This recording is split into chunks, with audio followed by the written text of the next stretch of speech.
All right, so quick refresher for you. It's been a bit, like a long time.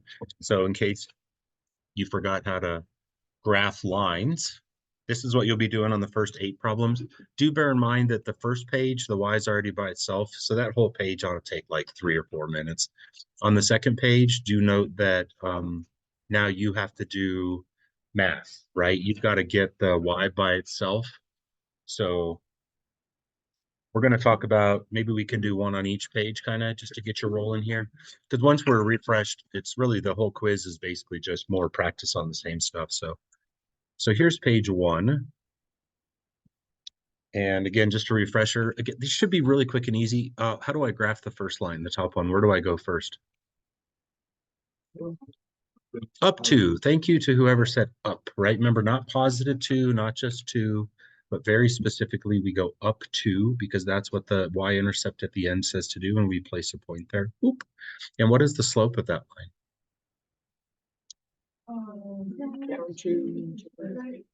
Again, you're using your words quite well. We never ever say the word over, right? Down to right 3. When we say over, we get confused and sometimes go left. So let's be real tight. Or if I want more points because my teacher's picky and wants me to graph a bunch, where else could I have gone instead of down and right? Up 2 and left 3 will give you the same tilt, right? And then you grab your ruler and you graph the line through those points. And remember that no line is complete until you put little arrowheads on the sides. So, all right, so there's the first one. How about the second line? How will I graph that one? Down 2. Very good. And what's his slope? Describe it to me. Thank you. Down to right 1 will suffice. Clearly, I'm out of room in that direction. So I do want to continue on, though. 2 points generally is not good enough to make a quality line for these purposes. If we were just sketching, just for rough sketch purposes, it would be fine. But we're really looking for an exact thing here. So I'm going to head back up 2 and left 1. Again, I can get the same tilt by doing the opposite movements.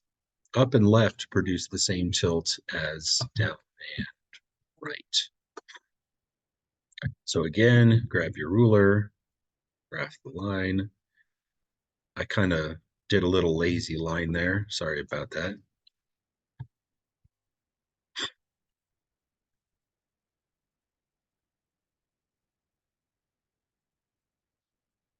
Oh, that's a little better. There we go. And then remember to always put arrowheads on your lines. And then, of course, the answer to the problem is the name of the point at which the lines cross. So it looks to me like -3, +4 is what I would submit as an actual answer. So problems like this are generally going to be worth 5 or 6 points because I'm obviously going to give you points for graphing each line correctly. And then I'm also going to give you points for identifying the name of the point where they cross, which is obviously right there. So the name of that point is the answer to the problem, and that is -3, 4. So that's what a nice completed problem will look like. Any questions on that process? Like I said, you should be able to get through the first page pretty quickly. Let's head down to the second page and take a look at what's going on here. So what changes now is that I've got to do work, right? So these are not just handed to you on a platter. So I've got to do some preparatory work in order to be able to graph the lines. And so let's talk about this first one up here. What would I do to get that ready for graphing? I wouldn't do that quite yet, actually. I would wait. I want to do something else first. Yeah, let's move the 5x first. It's generally pretty good practice to get the y term by itself before you do any division. So I'm going to just go ahead and leave the -4y. And then I'm going to move the 5x to the other side, making him -5x. And then the 8 never had to move, so he stays as a positive or a +8. Now I'm totally ready for that division thought. And so when I divide everything in this problem by -4, and this is all work that I would expect to see. You can show it off to the side. The quiz will look pretty much like this, formatting wise. But like if there's no work, I don't have a lot. In fairness to both of us, like I don't have a lot to go on there, so that's not okay. So show your steps, okay? And when we divide by -4, we wind up with a final answer of y equals 5/4 of x minus 2. So that's a finished product, right? That's ready to go. So let's go ahead and graph that line. So where am I going to begin the graphing process for that? Right. Good job saying down to. Way to go. So we're going to head down to and place a dot. And what is the slope of that line? 1, 2, 3, 4, 5. 1, 2, 3, 4. And no matter how hard you try, you're not going to be able to put any more points on this particular one. Okay, there's just not enough real estate. Whether you go up and right or down and left, you're out of space. So at this point, you would just graph the line that goes through the points. Remember to always put your arrowheads on the ends. All right, let's head over to this other one now. What do we do with that one? Say again? Yeah, it's a vertical line for sure. But I mean, what do I do to get it ready to graph? Because it's not ready yet. I wouldn't move the x because it's already positive. I would have moved the x if it said like -4 minus x. But in a case like this, I feel like that positive x is just calling to me and saying, please, like, leave me here. I'm good. I'm positive x. Don't mess me up. So I am going to leave the x where he's at, but I am going to move the 4 to the other side, thereby making him positive. So remember that when you get, I'm still to this day blown away that people don't put this kind of stuff in their notes, but you know what? To each his own, right? So in your notes, you would of course go back and remember, like Gunnar said, that this is a vertical line. When it only has an x, it goes through the x-axis, and so it's a vertical. So I'm going to head over to where x is equal to 4, and I'm just going to graph a vertical line straight up and down through that number. And my job, again, is to recognize that the point at which the lines cross is the answer to the problem. They clearly cross at that point right there. So the answer to the problem is what? 4, 3. So again, that's 5, 6 points, and it's all collectively, like it all comes together as show work, graph a line, show work, graph a line. These ones will actually probably be worth more than the ones on the first page because there's actual work to do. So just bear that in mind. Let's head down to the third page. Again, I'm not going to take up your whole class period. I'm just trying to make sure you're off and running, off to a good start. This whole section you must do by substitution. This is not like a threat. I'm just telling you that if you solve them some other way and they're like awesome and they're totally right, you're going to get exactly 0 points, okay? So make sure you follow the right method. So substitution, remember, is what we've been doing a lot of substitution lately. That's the one where we got to get a variable by itself. Who's probably going to be the best candidate in this problem? The top X for sure. Like the Y on the bottom, you could kind of make a case, but really, I feel like the top X is going to be the path of least resistance because it's just already positive, already good to go. So I'm going to take the top equation and I'm going to get X by itself. And it's going to say X equals what? -4Y minus 12.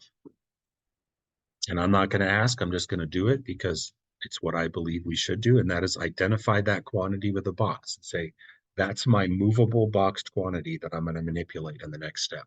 And where is that box going to go? In the second X, right? You got to put it in the other equation, the one you didn't use, in place of the variable that you got by itself. So the bottom equation is now going to say 7 blank minus y equals 3. Where the X used to be, I pull it out, put a blank, and what's going in the blank? Right. And then from here, it's no longer really a systems problem. It's just become sort of an August, September, early beginning of the year problem, where I just better know how to distribute combined terms, stuff like that. So when I distribute right there, what do I get? -28y. And when I do the second distribution, what do I get? -84. Okay, we made it through that step, and now we have to combine like terms. So how many y's will I have on the left side when I pop those together? Definitely -29 of those bad boys. So I've got -29 y's. And I feel like while I'm here, I mean, it's almost March. We're like 10 days, 11 days from March. Uh, I'm going to move the 84 while I'm at it. If I add 84 to 3, what do I get? Yeah. And then use a calculator, it's okay. Divide 87 by negative 29 and you get negative 3. So as you've seen me do numerous occasions, as you've done on numerous occasions, you begin writing your answer. You say, okay, here's my final answer. My final answer is right here, and I know half of it. And what do I do with the half that I know? Stick it back up into the box. Make sure you put it back. I mean, why you wouldn't, but the box is such a convenient place. And so I'm going to take the negative 3 and put it right where that little green circle is at. And then you just got to do a little bit of math, right? What's negative 4 times negative 3? Positive 12, which then minus 12 is, and that's a completed substitution. There will be no trickeration. I took off all the no solution and infinite solutions since we haven't talked about that yet. So as always is the case, if you get numbers at the end where, like if you had gotten like 80, let's say you knuckleheaded it and you subtracted this 84 like a ding dong and put negative 81. You go to divide it and you're like, oh no, you know what that means, right? And I'm going to keep it that way so you can kind of grade yourself as you go. If you get a fraction thing, something's gone wrong. We're going to keep it like that so you can know how you're doing as you go. All right, let's do page 4. On this page, you must use substitution, or excuse me, you must use elimination. And remember that with elimination, we have to look for the levels. Is it a level 1, a level 2, a level 3? Can you guys look through the page real quick and tell me if you can find any level 1s? Yeah. 20 is a level 1. Which one? 20. Number 20? Number 20 is a level 2. I can find one that's even easier than problem 20. Jess? 23 is probably the easiest problem on the page. Same with 24. Why? Because they go right out. They're ready to cancel. Like I look at this and I say, whoa, dude, thanks for the gift, Mr. Math Teacher. Like I can just take these right now as they are and just add them together. That's, remember, a fluffer puffer, a level 1. So like if I have one like this, I just add straight down and I'm essentially almost done. When I add straight down, the x's cancel. How many y's do I get? I get 11 y's. Don't forget that we're always adding, okay? And what's 1 plus negative 1? 0. And when you divide 0 by 11, you don't panic. You just write y equals 0. And we've talked about this, like quit abusing 0, making him feel bad. Just a number. So my answer at this point in time, I'll put it over here off to the side, is something, comma, 0. And what do I do with that 0?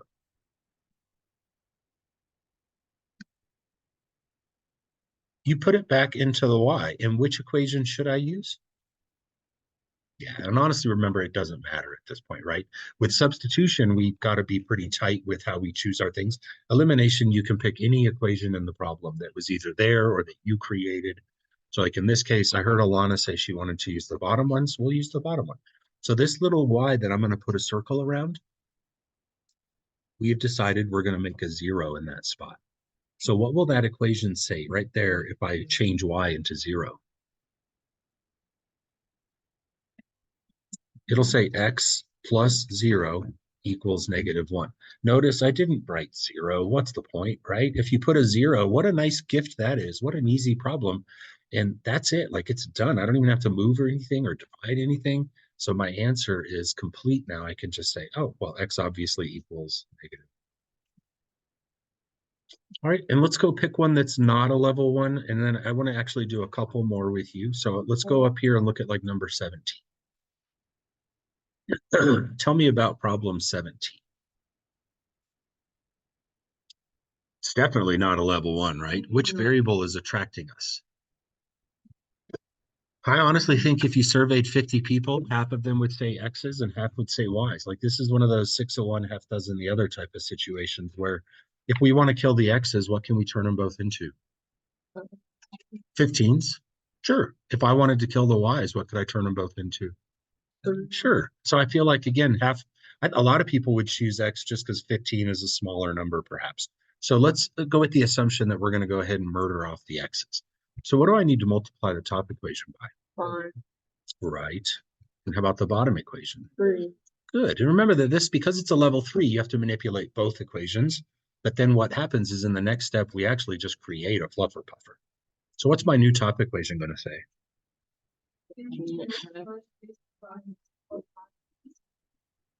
Beautiful. And how about my bottom? 15. Minus 9y equals 36. Good. And so since we created that situation, we're now going to reap the reward, and that is you can add downwards and finish the problem. So when you add straight downwards, in this case, the x's obviously cancel. How many y's do you get? You get 41. And when you add 5 and 36, what do you get? 41.